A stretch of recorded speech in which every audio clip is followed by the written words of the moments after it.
अस्सलाम वालेकुम नाज़रीन, welcome to my YouTube channel.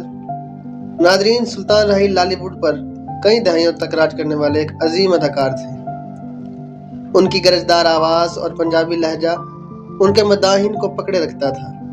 सुल्तान राही 1934 को रावलपिंडी में पैदा होने वाले इस लाफानी अदाकार को ये एजाज़ हासिल है कि वह फिल्मी तारीख में सबसे ज़्यादा फिल्मों में काम करने का आलमी एजाज़ रखते हैं। सुल्तान राही उन अदाकारों में से ना थे जो आए और छा गए। फिल्म इंडस्ट्री में आने से पहले और आने के बाद उन्होंने बहुत मुश्किलात देखी।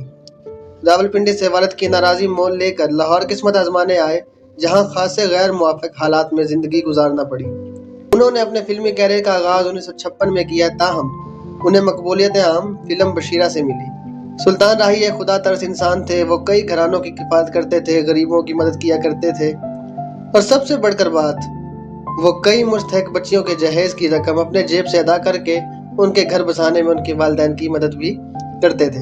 सुल्तान राही की मकबूलियत का अंदाज़ा आप इस बात से लगा सकते हैं कि जब उन्होंने वफात पाई तो उस वक्त उनकी 54 फिल्में ज़ेर तकमील थीं, जो अपने आप में एक रिकॉर्ड थीं। सुल्तान राही की मौत एक पुरस्कार वाक़या है। आज की इस वीडियो में हम इस मौजू पर बात करेंगे। एक छोटी सी रिक्वेस्ट, अगर अभी तक चैनल को सब्सक्राइब नहीं किया तो सब्सक्राइब कर लें, बहुत शुक्रिया। मौत से किसको रुस्तगारी है, लेकिन सुल्तान राही की ज़िंदगी का खात्मा बड़े दर्दनाक और दिलखराश अंदाज में हुआ।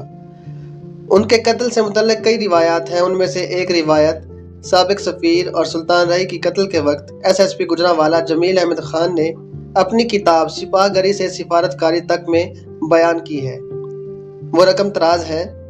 गुजरांवाला बाईपास, जहां सुल्तान राही का कत्ल किया गया, आए दिन डकैती की वारदातें हुआ करती थी। इस रोड पर बने हुए स्पीड ब्रेकर्स की वजह से ड्राइवर गाड़ी आहिस्ता करने पर मजबूर हो जाता, या फिर किसी बदनसीब की गाड़ी उस जगह खराब हो जाती तो उसको डाकू असला के जोर पर लूट लेते थे। सुल्तान राही के साथ भी कुछ ऐसा ही मामला हुआ था। उनके देरीना ड्राइवर के बयान के मुताबिक गाड़ी बाईपास से गुजर रही थी कि टायर पंक्चर हो गया। ड्राइवर तो टायर तब्दील करने में मसरूफ हो गया, जबकि सुल्तान राही कार के करीब खड़े रहे। इतने में कुछ डाकू नमूदार हुए और एक ने पिस्तौल सुल्तान राही के गले पर रख दिया। फितरतन या आदतन सुल्तान राही ने पिस्तौल की नाली पकड़ ली, जिस पर डाकू ने घबराहट में गोली चला दी, जो सुल्तान राही के नरखरे से पार होकर गर्दन की दूसरी जानिब से निकल गई और उनकी मौके पर ही मौत वाक़या हो गई। यकीनन इस केस की तफ्तीश में अरकरेजी की जरूरत थी, लिहाजा मैंने जाए वक़्वा पर ही शामियाना लगाकर डेरा जमा लिया। गुजरांवाला की तारीख में पहली मरतबा फौजी हुक्काम से राब्ता करके एबटाबाद से सुराग रसा कुत्ते मंगवाए गए, जिनकी मदद से एक मुलजिम की गिरफ्तारी अमल में आई।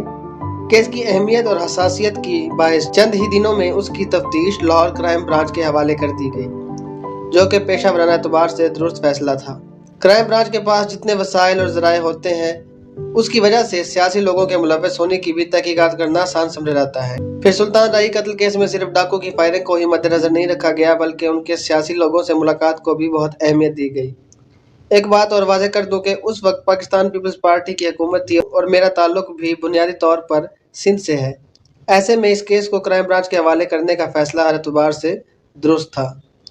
लेकिन ये भी हकीकत है कि हम जिस समत में तहकीकात को ले जा रहे थे और इस ज़मन में एक मुलजिम को गिरफ्तार भी किया गया था, क्राइम ब्रांच की तफ्तीश भी इसी समत में आगे बढ़ी और एक और मुलजिम को गिरफ्तार किया गया, चालान पेश हुआ और मुलजिमान को भी सज़ा मिली। अगर आपको सुल्तान राही के मुतल्लिक मज़ीद मालूमात हैं तो कमेंट सेक्शन में प्लीज़ ज़रूर बताइएगा।